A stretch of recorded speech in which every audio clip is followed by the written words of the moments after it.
Rosal, entonces usted Sí, sí, sí, dale, dale. Y si le parece podemos arrancar contándome usted que el museo participó desde el Sí, inicio y que este sí. año participó de tal manera y que alcanzaron este récord de visitantes que hubo en las 5 horas, Sí, sí, dale. 7.300 visitantes. Arrancamos con esa parte, nos sacamos eso de encima más de actualidad y después Sí, hablamos sí, de lo sí. interesante del museo. Bueno, vamos. ¿Estamos? Vamos. Bueno, hablamos con el ingeniero Jorge Tartarini. Arquitecto. Jorge Tartarini, director del Museo del Agua. Y de la historia sanitaria. De AISA. Bueno, empezamos entonces con cómo resultó esta nueva participación del museo en la Noche de los Museos de la Ciudad de Buenos Aires, la 13ª participación, ¿no? Porque están desde el principio. Sí, desde un principio el Museo del Agua se incorporó a la propuesta del gobierno de la ciudad porque tiene mucho para mostrar. En esta oportunidad el Museo del Agua renovó su propuesta incorporando una serie de elementos tendientes a que la gente se integre más a lo que es la visita del contenido de las colecciones. Se establecieron puntos selfies, se establecieron estaciones temáticas con pantallas LED en los cuales permanentemente se iban renovando los relatos, de tal manera que la gente, a medida que iba viendo las colecciones en cada sala, podía detenerse y escuchar la explicación de lo que estaba viendo. También no solo se vieron dentro de la sala, sino lo que es el espacio central del edificio, lo que es el corazón mismo de la manzana, donde están los grandes tanques de hierro. Allí también hubo pantallas LED, hubo estaciones. Yo creo que la gente se divirtió, la gente la pasó bien y tuvo, por sobre todo, una experiencia cultural enriquecedora, que creo que es esencial cuando uno visita un museo, que no solo esté esa vez, sino que vuelva para seguirlo viendo de distintas maneras. Nosotros este año acrecentamos el número de visitantes del año pasado y así nos viene sucediendo desde la primera vez. El año pasado tuvimos 7.000, este año 7.500 y el año que viene iremos por más. Yo creo que el atractivo mismo de este edificio, del palacio este de terracota multicromático, invita a la gente a conocer el secreto que guarda dentro y no se va defraudada, por cierto. Buenísimo, excelente. ¿Cómo es un poquito este museo? Sí. ¿Cómo se armó el objetivo del Sí. museo? Y después vamos a contar un poquito qué es lo que hay y lo que ofrece. El museo básicamente muestra la historia del proyecto y construcción de este palacio, un edificio único en el mundo. El museo tiene piezas de terracota originales traídas de Inglaterra que se utilizaron en la construcción de este edificio. Muestra también planos originales. Y no solo eso, sino que muestra una colección de artefactos sanitarios muy importante, porque aquí funcionaba la antigua oficina de aprobación de artefactos de obras sanitarias, por la cual cada fabricante tenía que venir aquí a aprobar un artefacto antes de venderlo. Traían varios artefactos y uno quedaba aquí. Así que aquí tienen colecciones de artefactos bastante curiosos y antiguos, por cierto.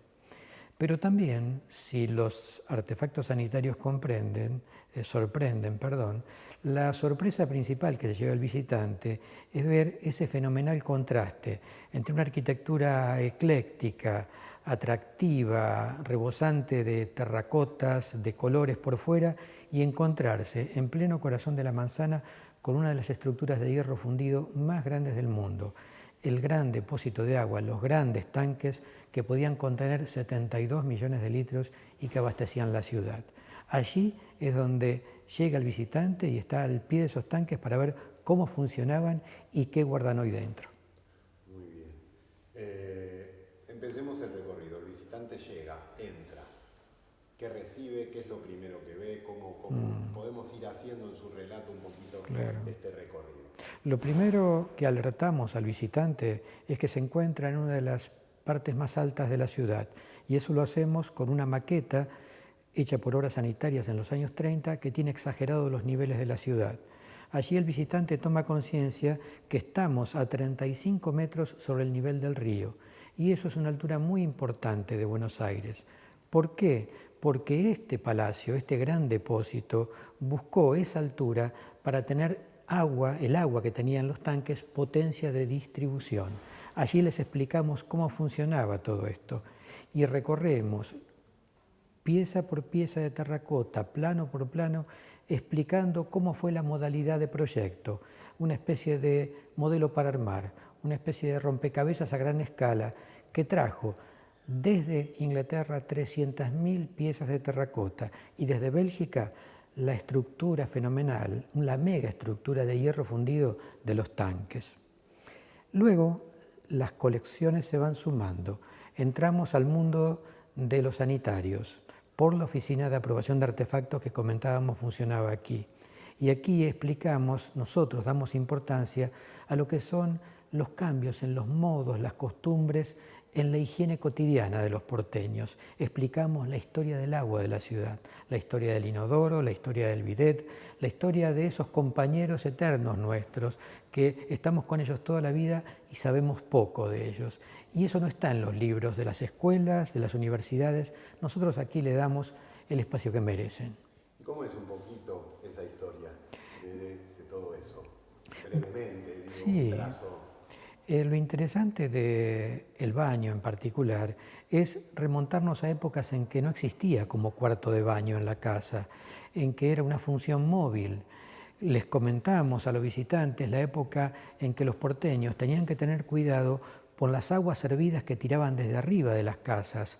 En 1820, 1830, al grito de agua va, los vecinos tiraban el contenido de las vasinillas, de las escupideras, como decían nuestros abuelos, a la calle, porque no existían las redes corrientes que hay ahora. Y el baño era algo móvil dentro de la casa. Es decir, que al grito de agua va había que esconderse y dejar a la dama del lado de la pared para que no recibiera una sorpresa con esas aguas servidas. También relatamos cómo era el día del aseo. El aseo en el Buenos Aires colonial se daba una vez por mes, una vez cada 2 meses, y no es para asombrarnos, porque en las principales capitales del mundo, antes de las aguas corrientes, esa era la frecuencia de baño.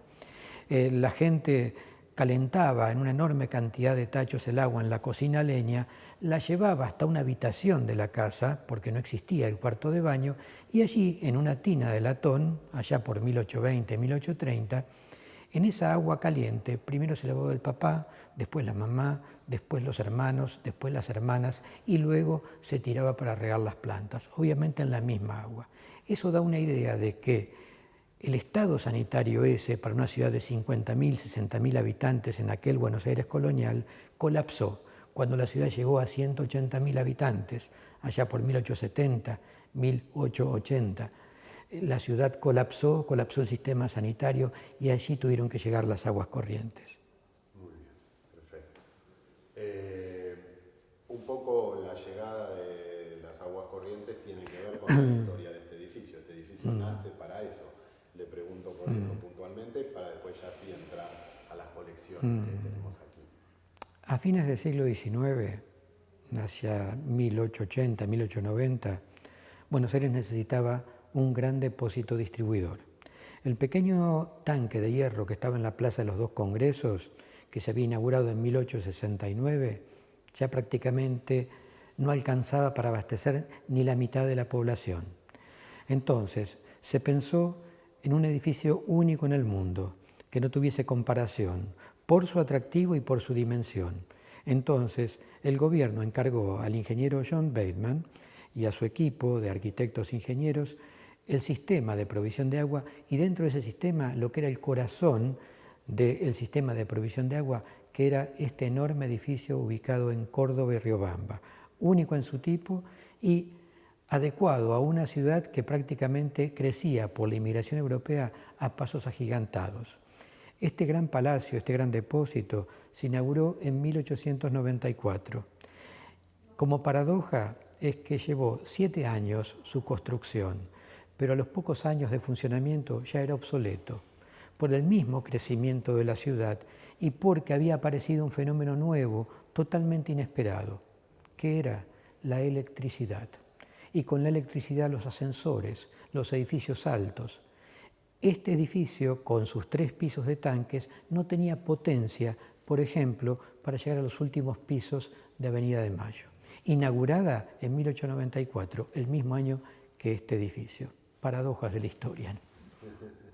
Bueno, en el museo hay, además de esta maqueta que cuenta en el inicio, ¿cómo sigue la visita? El museo tiene piezas originales, no son réplicas. Cada una de las piezas de terracota que fueron llegando aquí, aun cuando había terminado la construcción. Ahí el visitante puede ver que cada pieza tiene una letra y un número. Y si levanta la vista y ve los planos, ve que se corresponde con los números de los planos. Y toma conciencia por qué decimos que es un modelo para armar. Otra cosa que propone la visita es ver una maqueta cómo es el subsuelo sanitario de la ciudad, ese diseñado en 1872 por John Bateman y su gente. Pasamos todos los días arriba de esos millones y millones de metros de cañerías y nunca tomamos conciencia que sin esa ciudad sanitaria, la visible no funciona. Seguimos el recorrido por las colecciones de artefactos, por muebles antiguos que se fabricaban en las carpinterías de Obras Sanitarias de la Nación y que ambientaban las oficinas del Palacio para llegar como broche de oro, digamos, de este recorrido, a lo que, como decía antes, son los enormes tanques de hierro fundido, que hoy no tienen agua y que tienen en su interior 2,5 millones de planos históricos. A partir de 1978, cuando dejaron de tener agua, se reciclaron como archivos. ¿De dónde salieron esos planos? Son los que venían a probar los vecinos en planta baja de su instalación sanitaria. Y una copia quedaba aquí. De allí que se fueron acumulando millones. Hoy es un archivo que también está al servicio de los vecinos. Quien quiera hacer una reparación en su casa puede venir acá a planta baja y pedir una copia del plano de su casa. Se le entrega una copia digital para preservar el material histórico. Mire qué bien. Bueno, de los artefactos, cuénteme, ¿qué vemos? Estos caños, estas canillas, ¿qué tipo de artefactos hay que a usted le llaman la atención o que me puede comentar como llamativos o que la gente se sorprende cuando los ve? La gente se sorprende de artefactos que hoy ya no existen, como un antiguo inodoro que concentraba en un solo artefacto inodoro y bidet presentado por un médico argentino en 1940. Hoy nos parece algo común porque hay versiones muy modernas de esto, pero en aquel momento a este pobre hombre no se lo aprobaron porque dijeron que tenía poca higiene. También encuentran hasta un bidet móvil de hierro enlosado y que muestra ese carácter móvil que tenía también la evacuación dentro de la casa. También hay inodoros que son artefactos integrados, es decir, que en un solo artefacto tenemos lavatorio e inodoro, toallero, portarrollo, que se usaban en las cárceles argentinas en la década de 1960. Toda una avanzada que tuvo poca duración, un par de años. También encuentran artefactos adornados, inodoros adornados con flores, algunos con trompas de elefante. ¿Por qué? Porque el inodoro totalmente blanco, como lo conocemos hoy, antes, 100 años atrás, era común adornarlo. El inodoro chocaba mucho a la vista de la gente, de la cultura de la época, y generalmente el que no se adornaba se ocultaba en un mueble para digerir mejor su presencia. Acá los mostramos. Acá exactamente. La gente viene a verlo. Y bueno, las piezas del edificio de terracota, ¿estas canillas? También todo lo que es la grifería nacional e importada se presentaba para probar aquí. Y muchas fábricas no solo traían los modelos ya cortados, sino que traían paneles con toda la grifería que querían aprobar, incluso para facilitar no solo su aprobación, sino para exponerlas en el antiguo Museo de Artefactos que funcionaba aquí allá por 1958. Perfecto. ¿Y qué es lo que se ve, digamos? Porque leí por ahí que decía hay canillas donde se les ve el cuerito. ¿Hay alguna cosa ahí particular o en general son canillas conocidas para la gente? Claro, son conocidas, todas las canillas que están aquí son conocidas para los que tenemos algunos años y hablamos con naturalidad del cuerito y estos elementos que, bueno, o lo cambia papá o mamá dándose maña también ahora lo hace, pero teniendo en cuenta que recibimos escolares y todo esto, a ellos les resulta muy extraño este mundo de lo artesanal, este mundo del sanitarismo. Era como cambiar tapones eléctricos antes y cambiar el cuerito era algo de todos los días y hoy parece algo extrañísimo. También a ellos, a los jóvenes, a los más pequeños, les llama la atención el mobiliario antiguo,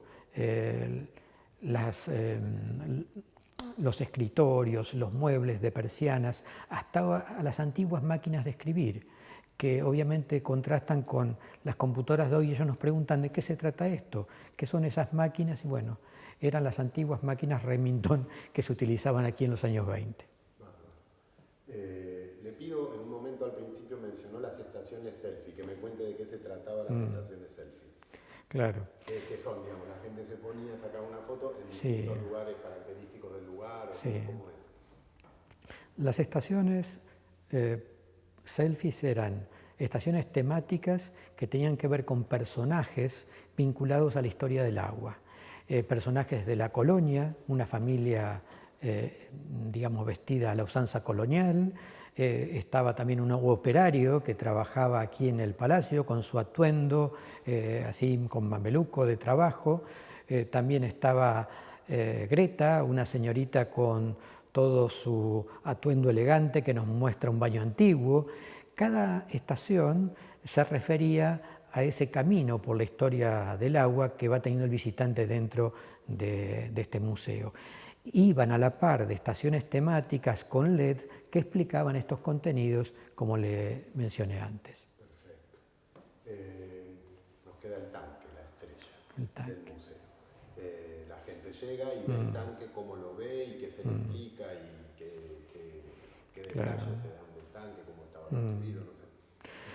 Cuando la gente se encuentra frente a los tanques, la explicación, allí tenía dos estaciones temáticas, una para tomarse la foto selfie y otra con una pantalla explicando cuál había sido la construcción, cuándo dejó de funcionar, cuándo se inauguró y qué es lo que tenía ahora, como mencioné antes. Le comentamos que estos tanques se inauguraron en 1894, que son totalmente de hierro fundido, que se trajeron de Bélgica y que están distribuidos en 3 pisos para ganar altura y fuerza de distribución. Estos tanques básicamente presentaban, al poco de ser inaugurados, problemas de corrosión. Entonces, ¿qué hizo el gobierno? Los revistió por dentro con ladrillos y con cemento hidrófugo, de tal manera que hoy el visitante, si los ve por dentro, parecen piletas de natación, pero vacías obviamente. Dentro de estos tanques hoy están las estanterías metálicas con las cajas metálicas y los planos de cada una de las casas de la ciudad. Hay un valor histórico patrimonial, está declarado como un patrimonio histórico. ¿Por qué? ¿Cuál es la trascendencia? Está la historia sanitaria de la ciudad, ahí uno puede reconstruir casa por casa cómo fue esto. Ese valor le pediría que me cuente, que está declarado como patrimonio.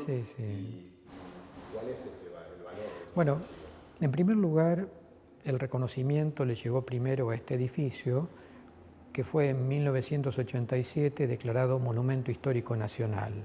Años más tarde, los archivos que están dentro de los grandes tanques de hierro fueron declarados bien de interés histórico nacional. ¿Por qué? Porque se trata de unos conjuntos documentales más completos, más importantes que tiene Buenos Aires. Lamentablemente entre nosotros sabemos que otros archivos, el que no se inundó, se incendió lamentablemente, pero este está intacto y está en uso. Lo usan las facultades de arquitectura y, como decía antes, los propios vecinos cuando hacen una reforma de su casa. Bueno, creo que estamos... ¿sabe qué? El funcionamiento habitual del museo, el horario que es gratuito, las visitas guiadas que hacen las escuelas, un poco esa parte más administrativa para que sepa cómo puede venir y participar de esto. El Museo del Agua, que funciona en Riobamba 750, en el Palacio de Aguas Corrientes, está abierto de lunes a viernes, de 9 a 13. Lunes, miércoles y viernes tiene visitas guiadas a las 11 y obviamente es gratuito y está abierto a todo público. Muy bien, perfecto. Estamos de tiempo en cuanto. Y tal, para preservar el material histórico. Mire qué bien. Bueno, de los artefactos, cuénteme, ¿qué vemos de estos estos caños, estas canillas, ¿qué tipo de artefactos hay que a usted le llaman la atención o que me puede comentar como llamativos o que la gente se sorprende cuando los ve? La gente se sorprende de artefactos que hoy ya no existen, como un antiguo inodoro que concentraba en un solo artefacto inodoro y bidet presentado por un médico argentino en 1940. Hoy nos parece algo común porque hay versiones muy modernas de esto, pero en aquel momento a este pobre hombre no se lo aprobaron porque dijeron que tenía poca higiene. También encuentran hasta un bidet móvil de hierro enlosado, y que muestra ese carácter móvil que tenía también la evacuación dentro de la casa. También hay inodoros que son artefactos integrados, es decir, que en un solo artefacto tenemos lavatorio e inodoro, toallero, portarrollo, que se usaban en las cárceles argentinas en la década de 1960. Toda una avanzada que tuvo poca duración, un par de años. También encuentran artefactos adornados, inodoros adornados con flores, algunos con trompas de elefante. ¿Por qué? Porque el inodoro totalmente blanco, como lo conocemos hoy, antes, 100 años atrás, era común adornarlo. El inodoro chocaba mucho a la vista de la gente, de la cultura de la época, y generalmente el que no se adornaba se ocultaba en un mueble para digerir mejor su presencia. Acá los mostramos. Acá exactamente. La gente viene a verlo.